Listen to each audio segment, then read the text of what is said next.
Nunca pensé que mi propia hija me empujaría por la puerta de mi casa, mientras los vecinos miraban desde sus ventanas, susurrando entre ellos como si fuera una criminal. Bianca me gritaba que era una invasora, que esa ya no era mi casa, mientras Marco grababa todo con su teléfono, sonriendo como si acabara de ganar la lotería. El policía más joven me miraba con lástima, pero el otro, el de bigote gris, solo repetía que legalmente yo no tenía derecho a estar ahí. En mis manos temblorosas sostenía una bolsa de plástico con 2 vestidos arrugados y mi medicamento para la presión. Ni siquiera me dejaron llevar el portarretratos de mi difunto esposo, que estaba sobre la mesa del comedor, ese donde salimos sonriendo en nuestro aniversario de bodas de plata. Bianca lo agarró antes que yo pudiera tocarlo y me dijo que las cosas de la casa se quedaban en la casa. Sentí como si me hubieran arrancado el corazón con las manos desnudas, pero no lloré delante de ellos. No les daría esa satisfacción. Solo caminé por esa calle que había recorrido miles de veces en 40 años. Ahora como una extraña, mientras escuchaba la puerta cerrarse con llave a mis espaldas. 3 meses antes, todo había comenzado con el aroma del café recién hecho y el sonido familiar de las tazas chocando contra los platos de porcelana en mi cocina. Era un domingo soleado de abril y Bianca había llegado temprano con Marco y mi nieta Juana para el desayuno dominical que habíamos mantenido durante años. La luz dorada de la mañana se filtraba por las cortinas de encaje blanco que yo misma había bordado cuando Bianca era apenas una adolescente rebelde que soñaba con ser actriz. Ahora, a los 42 años, mi hija se veía elegante con su vestido azul marino y su cabello perfectamente peinado, pero había algo diferente en sus ojos, algo que no supe interpretar en ese momento. Marco, como siempre, parecía incómodo en mi casa, revisando constantemente su teléfono y evitando mi mirada directa. Solo Juana, mi nieta de 16 años, me sonreía con esa dulzura genuina que me recordaba tanto a Bianca cuando era pequeña. Mientras servía los huevos revueltos que tanto les gustaban, Bianca comenzó una conversación aparentemente casual sobre la vejez, sobre lo difícil que debe ser para una mujer de mi edad vivir sola en una casa tan grande. Su voz sonaba melodiosa, casi maternal, pero sus palabras se clavaban en mi pecho como alfileres.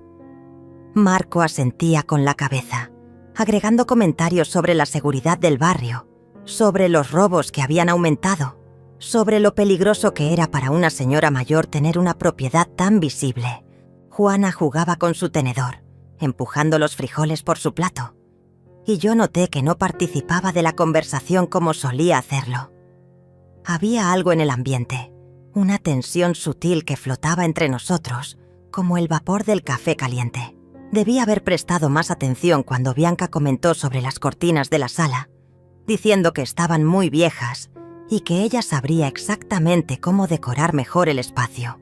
Debí haber notado cómo Marco medía discretamente la sala con la mirada, como si ya estuviera planeando cambios. Pero en ese momento, solo pensé que mi hija se preocupaba por mí, que quería ayudarme a mantener la casa que había sido nuestro hogar durante tantos años. La conversación derivó naturalmente hacia el tema de la herencia, como si hubiera sido cuidadosamente dirigida hacia ese punto. Bianca habló de las complicaciones legales que enfrentan las familias cuando los padres mueren sin haber organizado bien sus papeles, de lo costoso que resultan los trámites, de lo mucho que sufren los hijos tratando de resolver asuntos burocráticos mientras están de luto. Marco complementaba cada argumento con ejemplos de sus conocidos, historias dramáticas de familias que habían perdido propiedades por no tener los documentos en orden. Yo escuchaba con creciente preocupación, recordando lo difícil que había sido para mí resolver todo cuando murió mi esposo 2 años atrás. Los trámites interminables, las filas en oficinas gubernamentales, los abogados caros que hablaban en un lenguaje que yo no entendía completamente. La idea de que Bianca tuviera que pasar por lo mismo me aterrorizaba. Era mi única hija, la persona más importante en mi mundo después de que la muerte se llevara al amor de mi vida.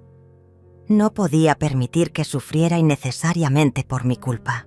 Fue entonces cuando Bianca dejó caer la sugerencia como quien no quiere la cosa, mientras recogía los platos del desayuno con esa delicadeza fingida que ahora reconozco como pura manipulación. «Mamá», me dijo con voz suave, «¿no has pensado en poner la casa a mi nombre? Sería mucho más fácil para todos. Tú seguirías viviendo aquí como siempre, pero legalmente estaría todo resuelto, sin complicaciones futuras». Marco asintió inmediatamente, agregando que era la decisión más inteligente que podía tomar una mujer previsora como yo. Juana levantó la vista de su plato por primera vez en toda la mañana, y pude ver algo parecido al miedo en sus ojos, jóvenes. Pero cuando abrió la boca para hablar, Bianca la cortó preguntándole sobre sus calificaciones escolares. La conversación cambió de rumbo tan abruptamente que casi pude sentir el alivio de mis invitados. Pero yo había visto esa mirada de Juana, esa expresión de alerta que no supe interpretar hasta que fue demasiado tarde. Durante las siguientes semanas, la idea comenzó a crecer en mi mente como una planta venenosa que confundí con una flor. Bianca me visitaba con más frecuencia de lo usual, siempre con algún artículo de periódico sobre estafas a personas mayores, o historias de conocidos que habían perdido sus casas por no tener los papeles en orden. Marco aparecía con documentos de la notaría, explicándome lo simple que sería el trámite, lo mucho que me ahorraría en impuestos futuros. Incluso trajeron a un abogado amigo suyo, un hombre de traje caro y sonrisa comercial, que me explicó los beneficios fiscales de la donación en vida. Todo sonaba tan razonable, tan lógico, tan lleno de amor filial y preocupación genuina. Yo, que había vivido 68 años en este mundo, me sentía como una niña pequeña siendo guiada por adultos que sabían más que yo. Mi casa, esa construcción de ladrillos rojos que mi esposo y yo habíamos pagado con tanto sacrificio durante 30 años, se había convertido en el centro de todas nuestras conversaciones. Bianca conocía cada rincón de esa propiedad, cada grieta en las paredes, cada rosal del jardín que yo había plantado con mis propias manos. Era natural que fuera suya algún día, ¿verdad? La presión se intensificó cuando Bianca comenzó a hablar de mudarse a otra ciudad por trabajo.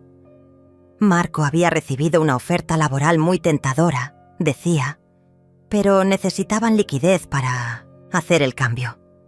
Si la casa estuviera a su nombre, podrían usarla como garantía para obtener un préstamo que les permitiera empezar de nuevo. Era solo temporal, me aseguraba, solo hasta que se establecieran en el nuevo lugar. Yo seguiría viviendo en mi hogar como siempre, pero ellos tendrían la tranquilidad financiera que necesitaban para progresar. Como madre, era mi deber ayudar a mi hija a crecer profesionalmente, ¿no es cierto? La culpa se instaló en mi pecho como un peso constante. Cada noche, mientras tomaba mi té de manzanilla en la cocina silenciosa, me preguntaba si estaba siendo egoísta al dudar. Mi esposo siempre había dicho que los padres deben sacrificarse por el bienestar de sus hijos, que el amor verdadero se demuestra con acciones, no con palabras bonitas.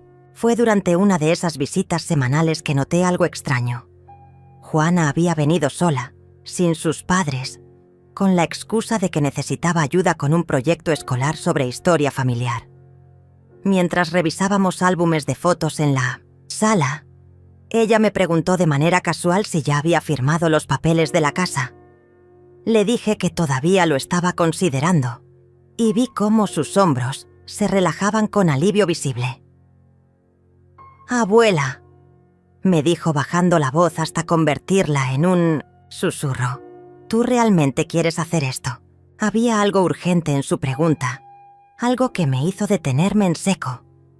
Antes de que pudiera responder, escuchamos el sonido del auto de Bianca en la entrada.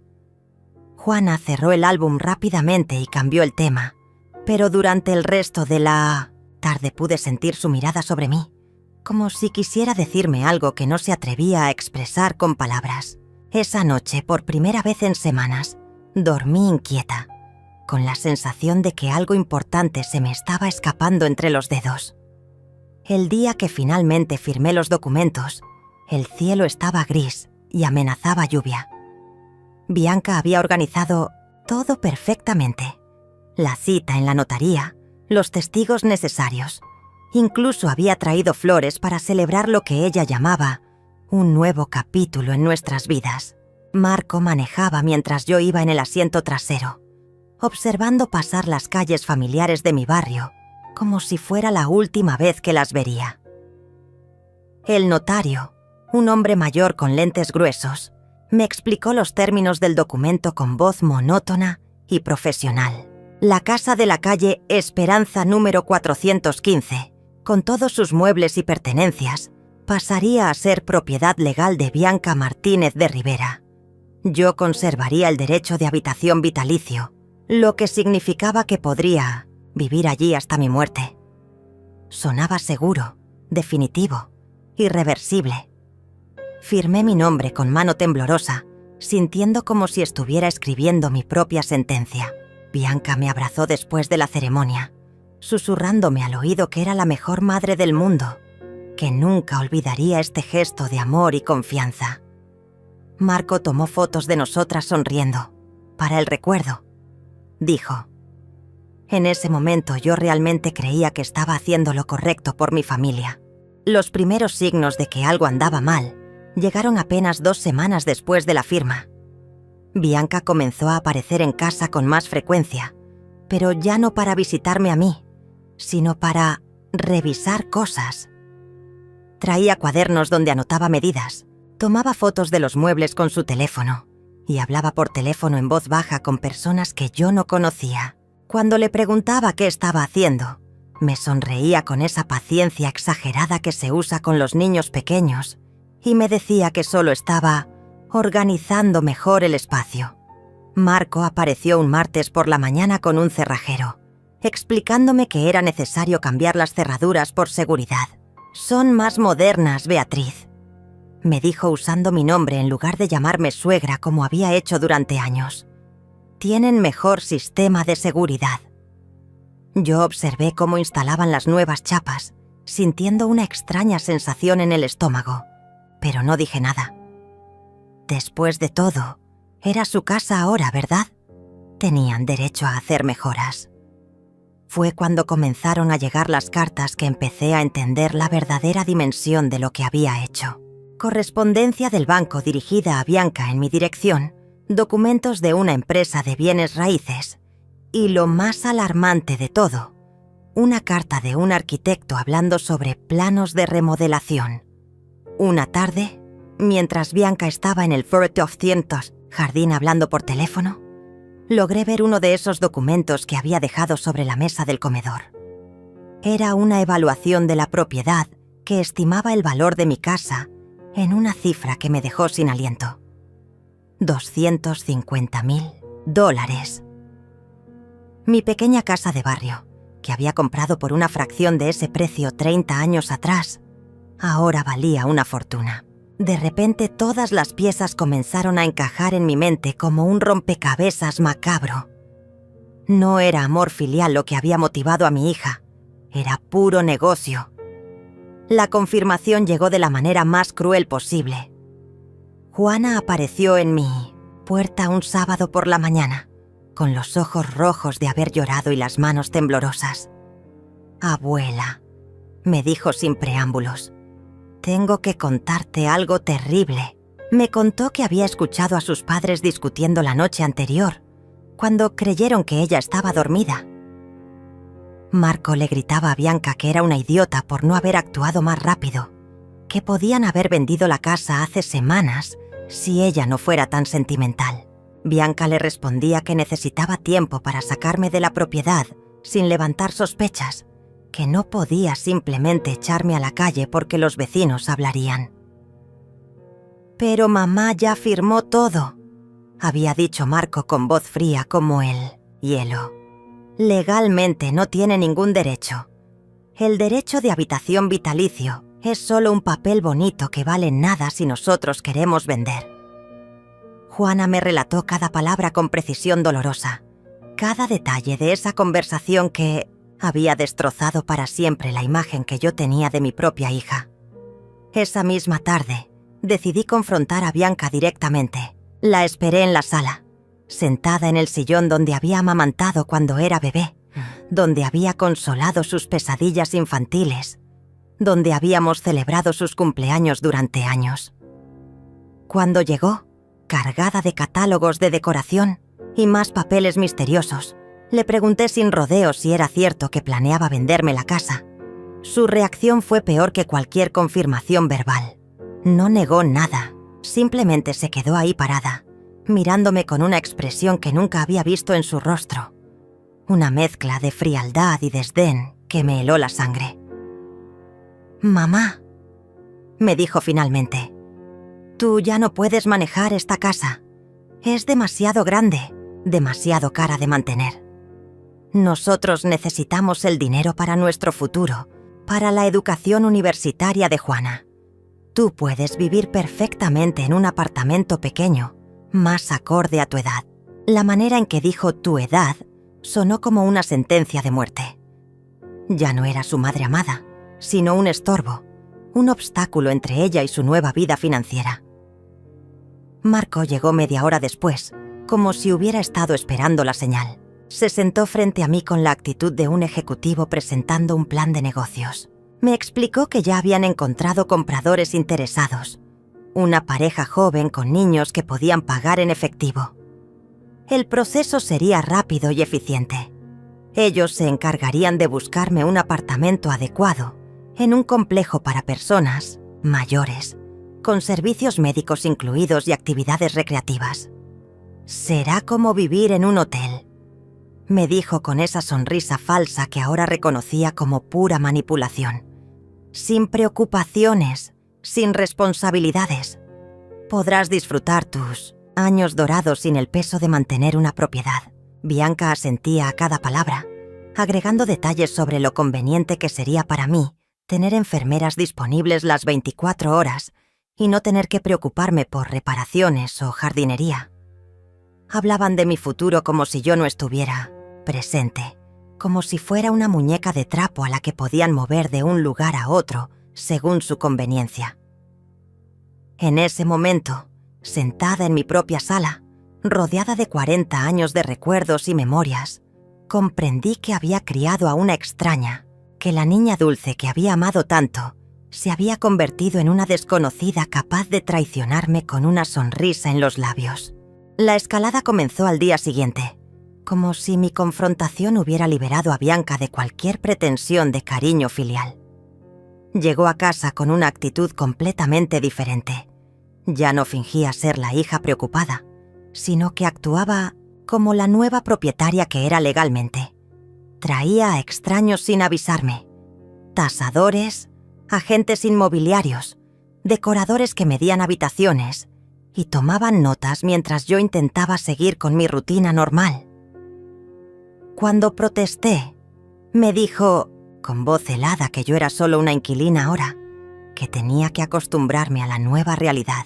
El derecho de habitación no significa que puedas interferir con las decisiones de la propietaria. Me explicó Marco esa misma tarde, usando un tono legal que claramente había ensayado.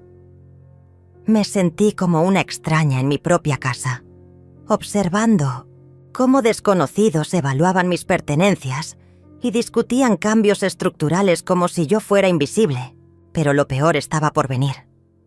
Una semana después, Bianca anunció que había encontrado el apartamento perfecto para mí en un complejo para personas mayores llamado Atardecer Dorado. No me pidió mi opinión, simplemente me informó que había pagado el depósito y que la mudanza estaba programada para el siguiente mes. Cuando me negué rotundamente a irme, su máscara de civilidad se desplomó por completo. Me gritó que era una vieja testaruda, que debería estar agradecida por su generosidad en lugar de complicarle la vida. Marco fue aún más cruel, sugiriendo que a mi edad ya no tenía la capacidad mental para tomar decisiones racionales. «Mira este lugar». me dijo señalando despectivamente la sala donde había vivido durante décadas. Está lleno de trastos viejos y recuerdos inútiles. Es hora de que te deshagas de todo y vivas como una persona de tu edad debería vivir. Sus palabras se clavaron en mi corazón como dagas envenenadas, pero lo que más me dolió fue ver a mi propia hija asintiendo con aprobación a cada insulto. Entonces comenzaron las tácticas de intimidación psicológica. Cambiaron el código del portón eléctrico sin decírmelo, de modo que cuando salí a comprar medicamentos, no pude regresar hasta que Bianca decidió abrirme, 3 horas después. Me dijeron que había sido un error técnico, pero yo sabía que era mentira. Comenzaron a recibir visitas de posibles compradores a toda hora, incluso durante mis comidas o cuando intentaba descansar. Bianca les daba tours completos de la casa, incluyendo mi dormitorio, como si yo no existiera. Escuchaba sus conversaciones sobre los cambios que harían: tirar la pared de la cocina, remodelar completamente los baños, convertir mi cuarto de costura en una oficina moderna. Hablaban de mi hogar como si fuera una construcción vacía, sin historia, sin alma, sin los 40 años de vida que había vivido entre esas paredes.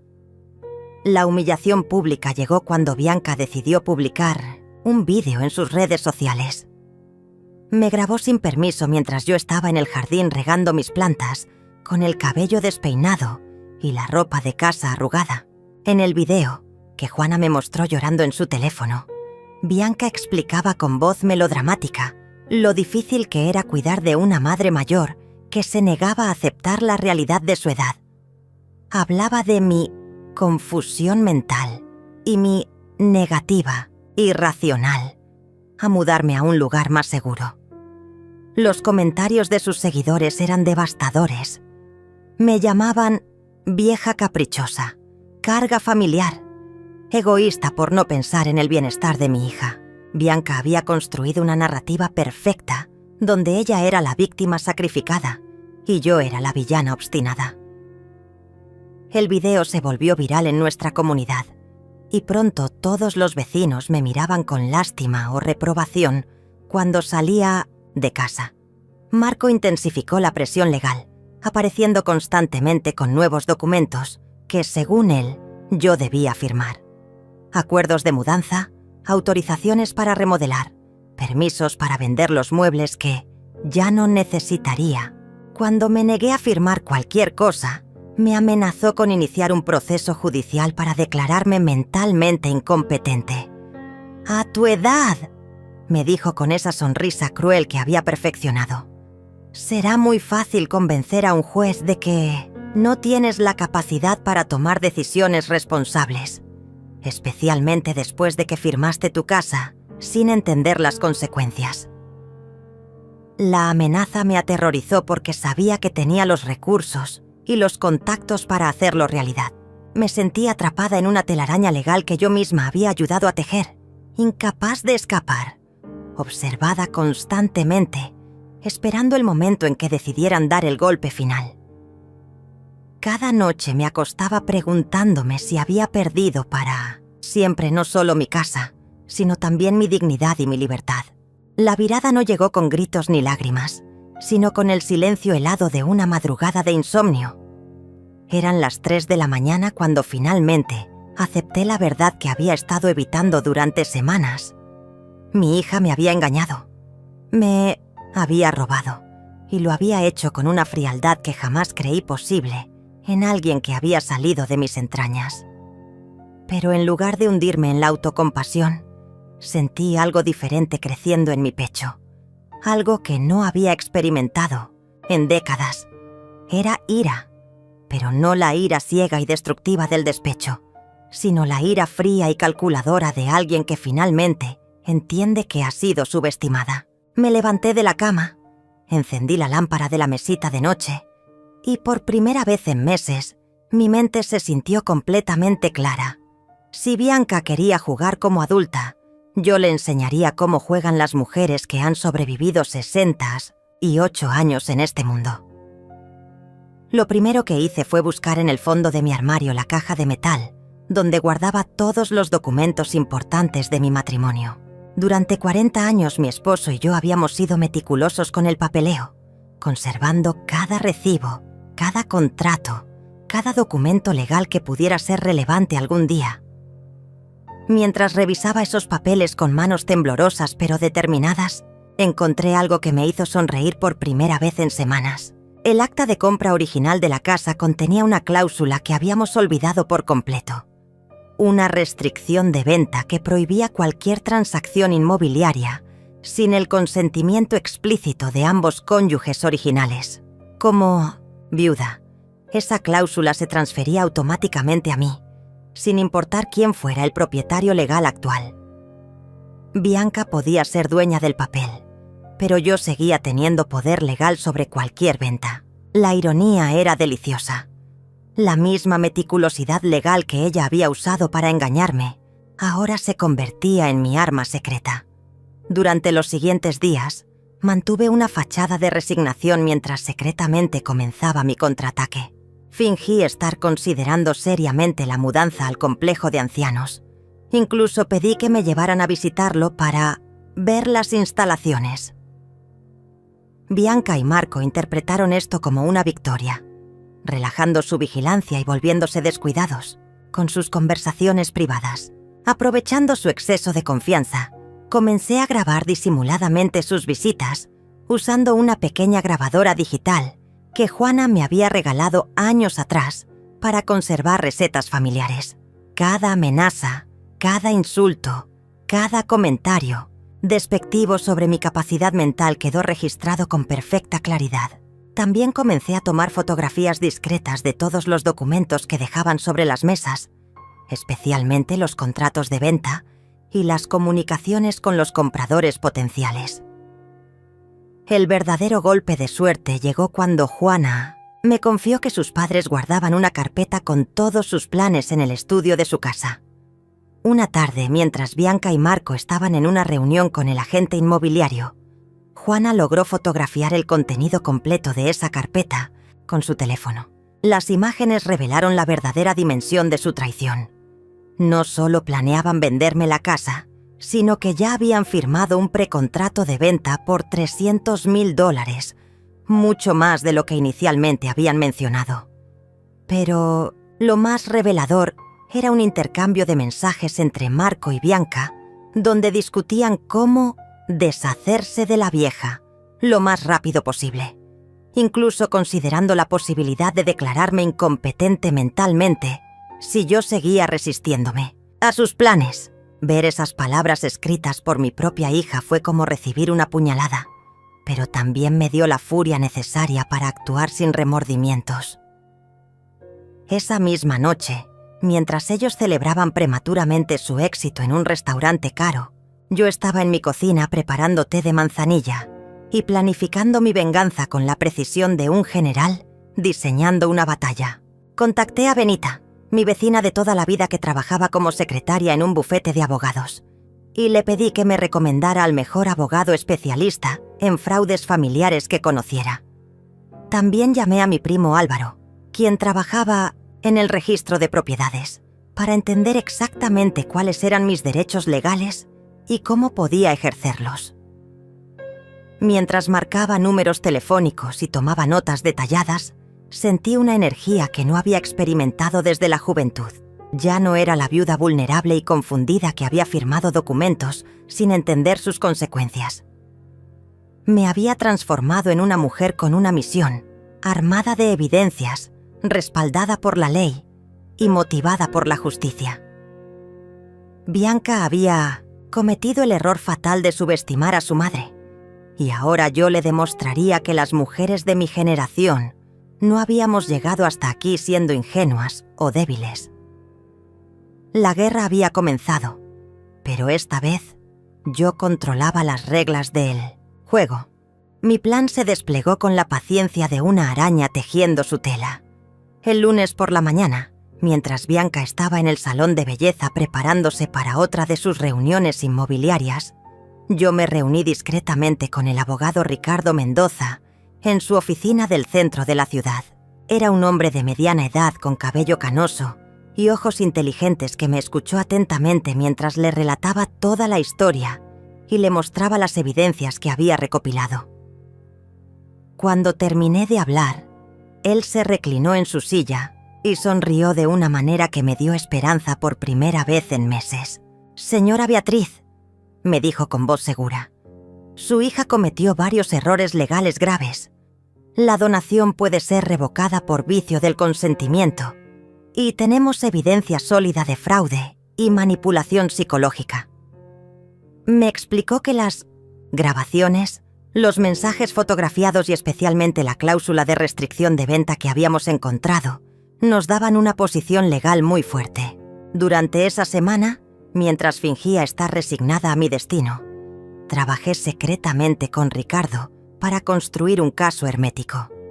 Registramos formalmente mi derecho de veto sobre cualquier venta de la propiedad, bloqueando efectivamente la transacción que Bianca y Marco habían estado negociando. También presentamos una demanda por revocación de donación, por causa de ingratitud, un recurso legal que pocos conocen, pero que permite a los padres recuperar bienes donados cuando los hijos demuestran comportamiento abusivo o fraudulento. Cada documento que firmé lo hacía con una sensación de poder recuperado, sabiendo que cada paso nos acercaba más a desenmascarar la traición de mi propia hija. Ricardo me aseguró que el elemento sorpresa sería crucial, que debíamos esperar el momento perfecto para revelar nuestras cartas. Ese momento llegó cuando Bianca anunció triunfalmente que los compradores habían confirmado la fecha de cierre para el viernes siguiente. Había organizado una cena de celebración en mi propia casa, invitando a Marco, a algunos amigos cercanos y hasta al agente inmobiliario para brindar por lo que ella llamaba el inicio de una nueva era para toda la familia. Durante toda la cena, mientras servía la comida que yo misma había preparado en mi propia cocina, Bianca habló efusivamente sobre los planes para el dinero de la venta, sobre el apartamento que me habían conseguido en el complejo de ancianos, sobre lo feliz que sería yo viviendo sin responsabilidades. Sus invitados me miraban con esa mezcla de lástima y aprobación que reservan para las personas mayores que finalmente aceptan la realidad. Yo sonreía suavemente, asentía en los momentos apropiados y mentalmente contaba las horas que faltaban para el momento de la verdad. Mientras tanto, Juana se había convertido en mi aliada secreta más valiosa. A pesar de tener solo 16 años, demostró una madurez y una valentía que me llenaron de orgullo. No solo me había ayudado a obtener las evidencias fotográficas, cruciales, sino que también había estado documentando discretamente el comportamiento de sus padres hacia mí, grabando conversaciones donde hablaban despectivamente de mi edad y mi capacidad mental. Una noche, mientras sus padres creían que estaba haciendo tarea en su cuarto, Juana vino a verme y me entregó una memoria USB con toda la información que había recopilado. «Abuela», me dijo con lágrimas en los ojos, «lo siento mucho por lo que mis papás te están haciendo. Esto no está bien y yo voy a testificar a tu favor si es necesario». En ese momento, abrazando a mi nieta en la sala donde la había visto crecer, supe que no había luchado en vano, que todavía quedaba amor real en mi familia, aunque no viniera de donde yo esperaba. El jueves por la noche, víspera del supuesto cierre de la venta, decidí que era hora de mostrar mis cartas. Durante la cena, mientras Bianca y Marco discutían los últimos detalles de mi mudanza, saqué tranquilamente los documentos legales de mi bolso y los coloqué sobre la mesa del comedor. El silencio que siguió fue tan profundo que se podía escuchar el tic-tac del reloj de pared que mi esposo había comprado para nuestro primer aniversario. Bianca tomó los papeles con manos temblorosas y su rostro palideció mientras leía. «¿Qué es esto?», susurró con voz apenas audible. «Es una orden judicial», le respondí con voz tranquila pero firme, «que bloquea la venta de esta casa y revoca la donación que firmé bajo engaño y manipulación». Marco se levantó bruscamente de su silla, gritando que eso era imposible, que yo no tenía derecho a hacer nada, que legalmente ellos eran los propietarios. Pero su desesperación solo confirmaba que sabían exactamente lo que habían hecho y que ahora se habían dado cuenta de que su víctima no era tan indefensa como habían creído. Mientras los observaba leer el documento tras documento, sintiendo cómo su seguridad se desmoronaba con cada línea, experimenté una satisfacción que no había sentido en meses. El juego había cambiado completamente y ahora yo tenía todas las ventajas. La explosión de rabia que siguió superó todas mis expectativas. Marco comenzó a gritar como un animal herido, golpeando la mesa con los puños y acusándome de ser una vieja malagradecida que no entendía nada de leyes. Bianca, por su parte, intentó mantener una fachada de control mientras sus ojos se llenaban de pánico. «Mamá, esto es un malentendido», me dijo con voz temblorosa. «Tú firmaste esos papeles voluntariamente. No puedes retractarte ahora». Pero yo ya no era la mujer, confundida y manipulable de meses atrás. Saqué mi pequeña grabadora digital y la coloqué sobre la mesa, presionando el botón de reproducción. Sus propias voces llenaron la habitación. Marco hablando de deshacerse de la vieja. Bianca riéndose mientras describía cómo había sido fácil engañarme. Ambos planeando cómo declararme mentalmente incompetente si me resistía. El silencio que siguió a esas grabaciones fue ensordecedor. Bianca se desplomó en su silla como si alguien hubiera cortado los hilos que la sostenían, mientras Marco palideció hasta ponerse verde. Pero ellos no se rendirían sin luchar. Los siguientes días fueron una guerra psicológica donde Bianca alternaba entre súplicas desesperadas y amenazas veladas. Primero intentó la manipulación emocional, llorando y asegurándome que todo había sido un malentendido, que ella solo quería lo mejor para mí, que el estrés de la situación económica la había hecho actuar impulsivamente. Cuando eso no funcionó, recurrió a la culpa, recordándome todos los sacrificios que había hecho por mí durante años, todas las veces que había venido a cuidarme cuando estaba enferma. Marco, por su parte, se volvió directamente amenazante, asegurándome que encontrarían la manera de invalidar mi demanda legal, que tenían contactos que podrían ayudarlos a demostrar mi incompetencia mental. Incluso llegaron a sugerir que mi comportamiento reciente era evidencia de demencia senil, que ningún juez creería que una mujer de mi edad podría haber orquestado algo tan complejo sin ayuda. Fue entonces cuando decidieron recurrir a su arma más cruel, la manipulación pública. Bianca grabó un video dramático donde aparecía llorando desconsoladamente, explicando a sus seguidores cómo su madre mayor había sido influenciada por abogados sin escrúpulos, que se aprovechaban de ancianos confundidos para ganar dinero fácil. En el video, que se volvió viral nuevamente, me pintaba como una víctima senil de estafadores legales, mientras ella aparecía como la hija amorosa tratando de proteger a su madre de su propia confusión mental. Los comentarios fueron devastadores. Cientos de personas criticándome por ser ingrata con una hija tan dedicada, acusándome de ser manipulada por extraños, sugiriendo que debería estar en un hogar de ancianos donde no pudiera tomar decisiones peligrosas. La humillación pública fue tan intensa que durante varios días no pude salir de casa sin enfrentar miradas de reproche de los vecinos. Marco intensificó la presión legal contratando a su propio abogado, quien comenzó a cuestionar mi competencia mental y a buscar maneras de invalidar la revocación de la donación.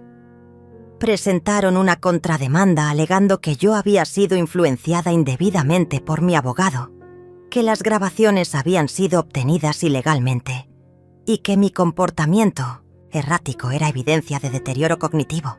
También iniciaron una campaña de acoso sutil pero constante, llamadas telefónicas a todas horas, visitas inesperadas con documentos urgentes que firmar, e incluso llegaron a cambiar las cerraduras nuevamente, alegando que, como propietarios legales, tenían derecho a controlar el acceso a la propiedad. Cada día traía una nueva humillación, una nueva estrategia para quebrar mi resistencia y obligarme a capitular. Pero la gota que derramó el vaso llegó cuando intentaron usar a Juana en mi contra.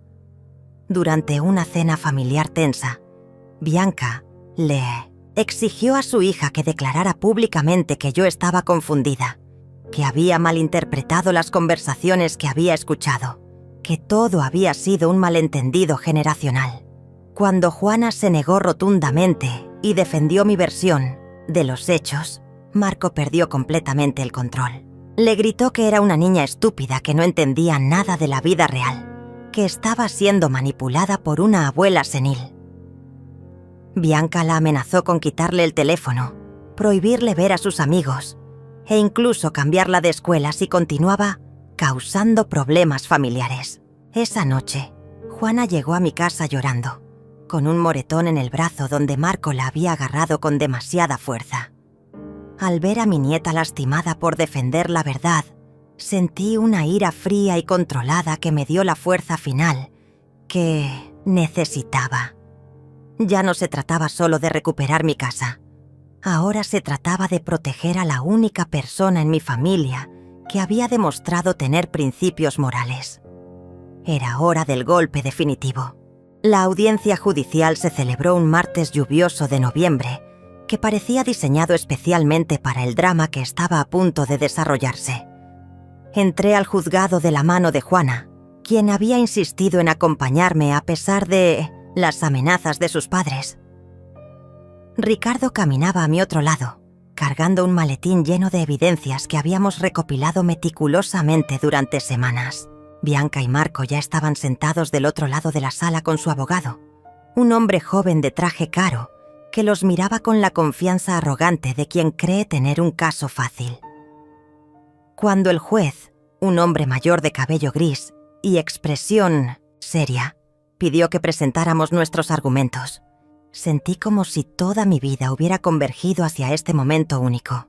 Durante 68 años había sido una mujer que evitaba conflictos, que prefería la paz familiar por encima de la justicia personal. Pero ese día, en esa sala fría y formal, finalmente había llegado el momento de luchar por mi dignidad.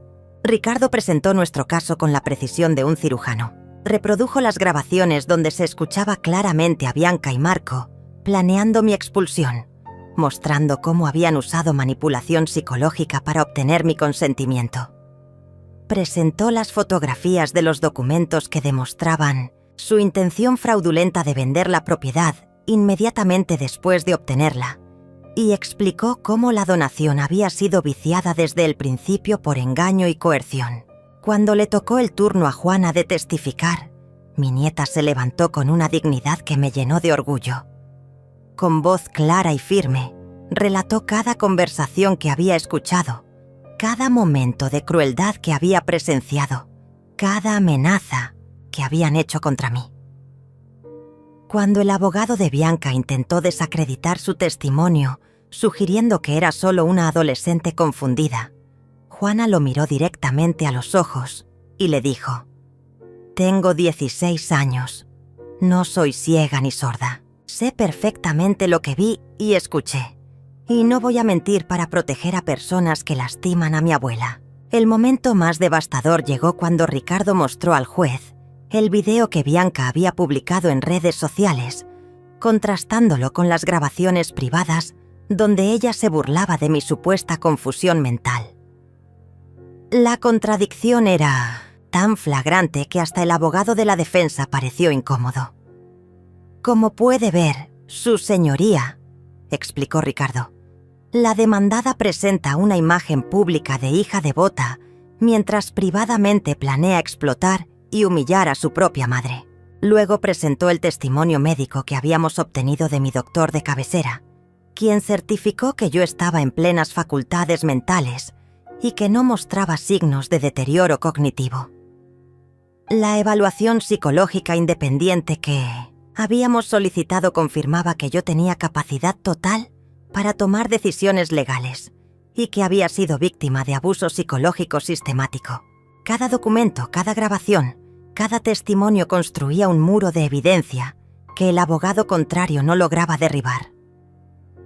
Cuando le tocó defenderse, Bianca intentó mantener su narrativa de hija preocupada, pero su actuación se desmoronó bajo la presión de las evidencias irrefutables. Comenzó a contradecirse, primero negando las grabaciones y luego tratando de justificarlas como desahogos privados tomados fuera de contexto. Marco, por su parte, se mostró agresivo y despectivo, lo que solo reforzó la imagen de abusadores que habíamos pintado. El momento decisivo llegó cuando el juez les preguntó directamente por qué habían cambiado las cerraduras sin consultarme y por qué habían grabado videos humillantes sobre mi condición mental. Sus respuestas fueron evasivas y contradictorias, evidenciando la culpabilidad que ya no podían ocultar.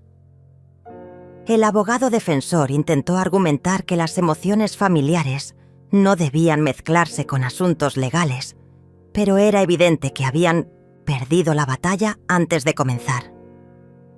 La sentencia llegó después de 2 horas de deliberación que me parecieron eternas.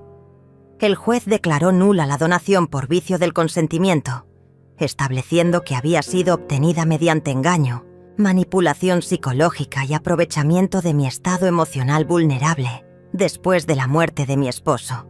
Además, ordenó a Bianca y Marco que me pagaran una compensación por daños morales y que se abstuvieran de cualquier contacto conmigo durante un periodo de 2 años, excepto en presencia de autoridades legales. La propiedad volvía completamente a mi nombre, sin restricciones ni condiciones. Cuando escuché esas palabras, sentí como si un peso gigantesco se hubiera levantado de mis hombros. No era solo la recuperación de mi casa, era la restauración de mi dignidad, la validación de mi valor como ser humano, la confirmación de que incluso a los 68 años, una mujer puede defenderse y ganar. Miré a Bianca, que lloraba silenciosamente en su asiento, y por primera vez en meses no sentí dolor por ella, sino una tranquilidad profunda. Había elegido su camino, y ahora debía vivir con las consecuencias de sus actos. Mi guerra había terminado, y yo había vencido no con gritos ni venganza, sino con la verdad y la justicia. 6 meses después de la sentencia, me encuentro sentada en el mismo jardín donde todo comenzó, pero ahora el paisaje ha cambiado completamente. Las rosas que planté con mis propias manos hace 20 años florecen con más vigor que nunca, como si hubieran absorbido toda la energía de mi lucha y la hubieran transformado en belleza. El portarretrato de mi esposo descansa nuevamente en su lugar de honor sobre la mesa del comedor, junto a una nueva fotografía donde aparezco abrazando a Juana el día de su graduación de secundaria. Mi nieta ahora vive conmigo durante los fines de semana, con la autorización legal que obtuvimos después de demostrar que Marco había sido abusivo con ella. Su presencia llena la casa de risas y esperanza, recordándome que el amor verdadero todavía existe en mi familia, aunque haya tenido que pasar por el fuego para encontrarlo. Bianca y Marco nunca intentaron apelar la sentencia. Según me contó Benita, mi vecina que siempre está al tanto de todo, se mudaron a otra ciudad poco después del juicio, aparentemente para empezar de nuevo, lejos de la humillación pública, que siguió a la revelación de su fraude. Las redes sociales que una vez los favorecieron se volvieron contra ellos cuando la historia completa salió a la luz.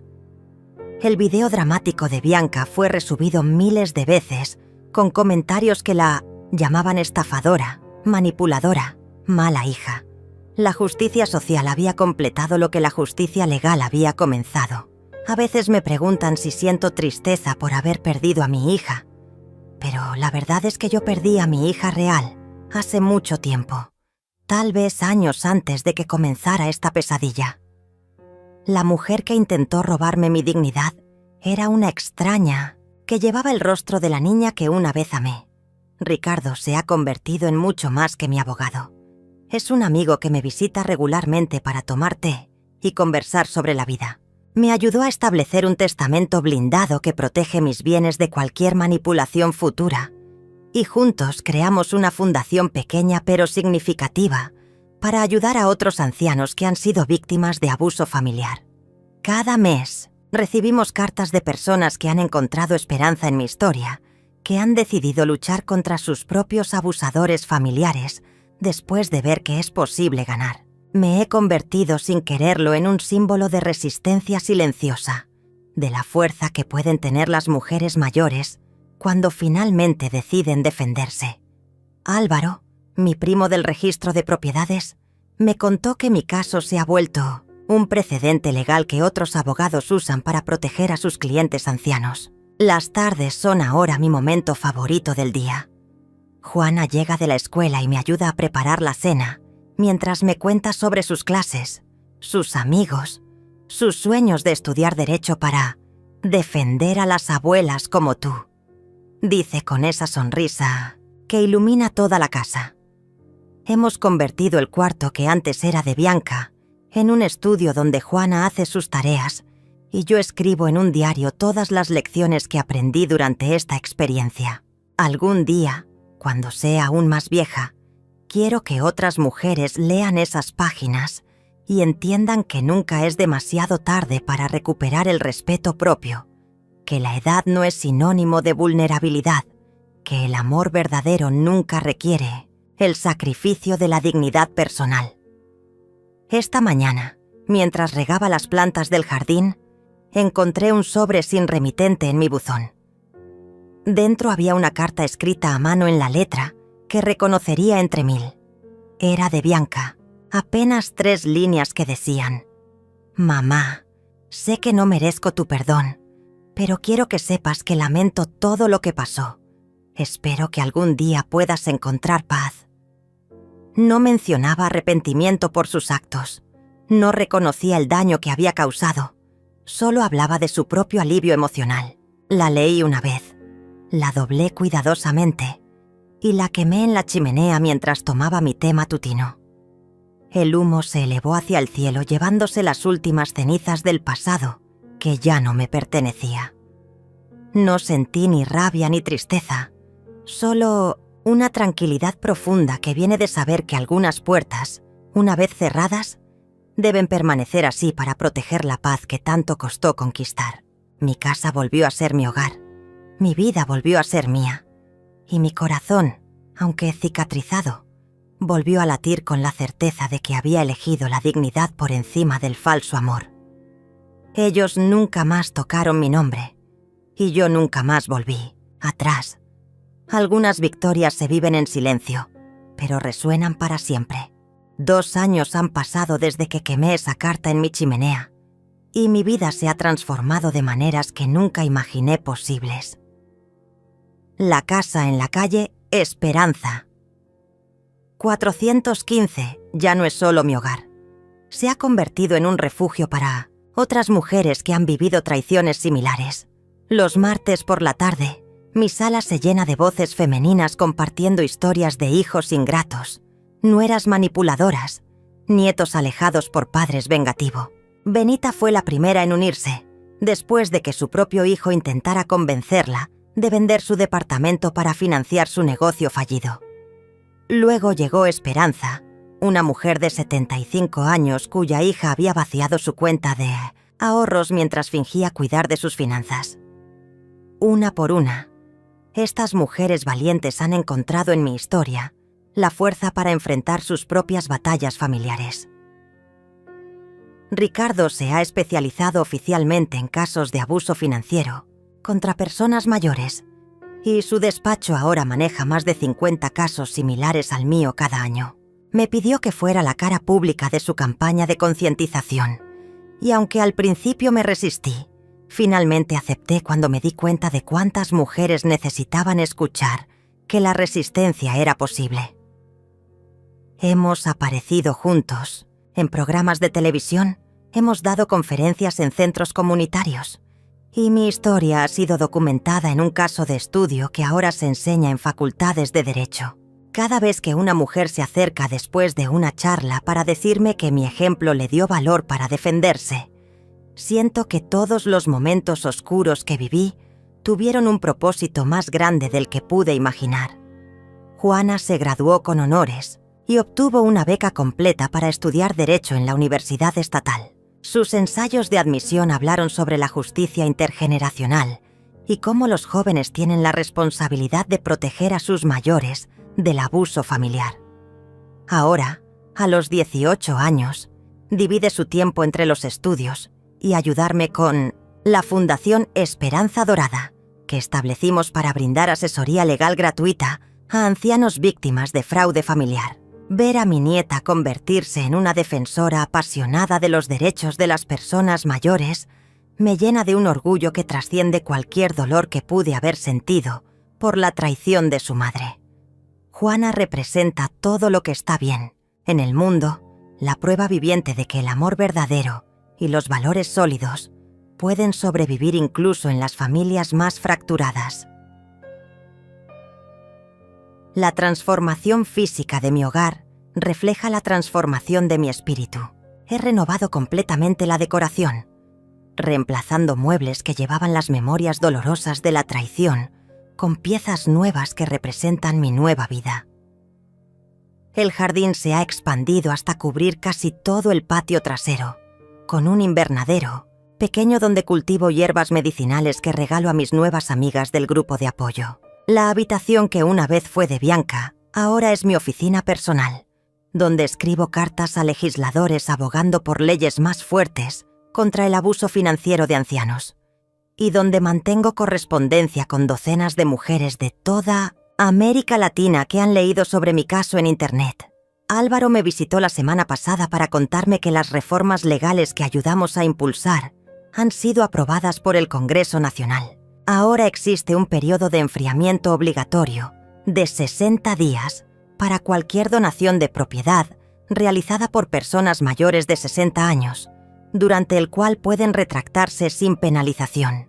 También se estableció un registro nacional de casos de abuso financiero familiar que permite a los jueces identificar patrones de comportamiento en familias con historial de explotación. Saber que mi dolor personal se ha convertido en protección legal para miles de personas me da una satisfacción que ninguna venganza personal podría haber proporcionado. Hace 6 meses recibí una llamada inesperada de Marco. Su voz sonaba diferente, quebrada, como si hubiera envejecido décadas en lugar de años. Me contó que él y Bianca se habían divorciado, que ella había intentado el mismo esquema con el padre de él y que finalmente había entendido el patrón de manipulación del que yo había sido víctima. Me pidió disculpas con una sinceridad que no había escuchado nunca antes en su voz y me preguntó si Juana podría visitarlos durante las vacaciones de verano. Le dije que esa decisión le correspondía a mi nieta, quien ya era lo suficientemente mayor para elegir sus relaciones familiares. Juana decidió mantener contacto limitado con su padre, pero bajo condiciones estrictas que ella misma estableció. Su madurez emocional me asombra constantemente. De Bianca no he sabido nada directo en estos 2 años, pero las noticias llegan a través de conocidos comunes. Aparentemente vive sola en una ciudad pequeña, trabajando en empleos temporales y luchando financieramente. Benita me contó que había intentado contactar a varias de mis amigas para pedirles que intercedieran por ella, buscando algún tipo de reconciliación. Algunas personas bien intencionadas me han sugerido que considere perdonarla, que al final sigue siendo mi hija, que la familia debe estar unida. Pero he aprendido que el perdón verdadero no requiere reconciliación y que proteger mi paz mental no es egoísmo, sino supervivencia emocional. Esta mañana, mientras tomaba mi café matutino en el jardín que ahora florece más hermoso que nunca, llegó una carta certificada que me sorprendió completamente. Era de un bufete de abogados de la capital, informándome que había sido seleccionada para recibir el Premio Nacional a la Dignidad en la Vejez, un reconocimiento que otorga el gobierno a personas mayores que han demostrado valor excepcional en la defensa de sus derechos. La ceremonia será el próximo mes, y Juana insiste en acompañarme como mi invitada de honor.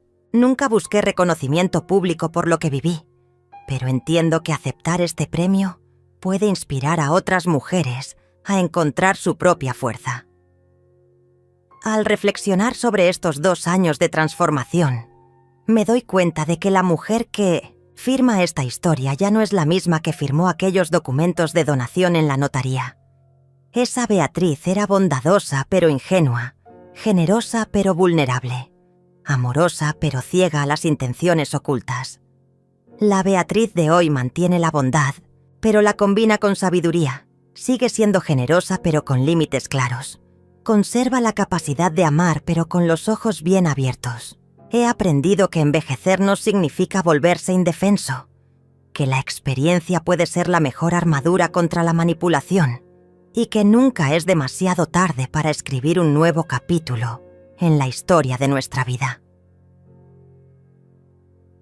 Cuando el sol se pone cada tarde sobre mi jardín reconstruido, mientras Juana estudia en la mesa donde una vez me humillaron, siento una gratitud profunda por haber encontrado el valor para luchar. No solo recuperé mi casa, descubrí una versión de mí misma que no sabía que existía. Una mujer capaz de convertir la traición en propósito, el dolor en sabiduría, la soledad en comunidad. Mi historia no termina con venganza, sino con renacimiento. No con amargura, sino con esperanza renovada. Y cada mujer que encuentra fuerza en mi ejemplo me recuerda que las victorias más importantes son aquellas que se comparten, que resuenan más allá de nuestras vidas individuales, creando ondas de valentía que pueden cambiar el mundo, una historia a la vez.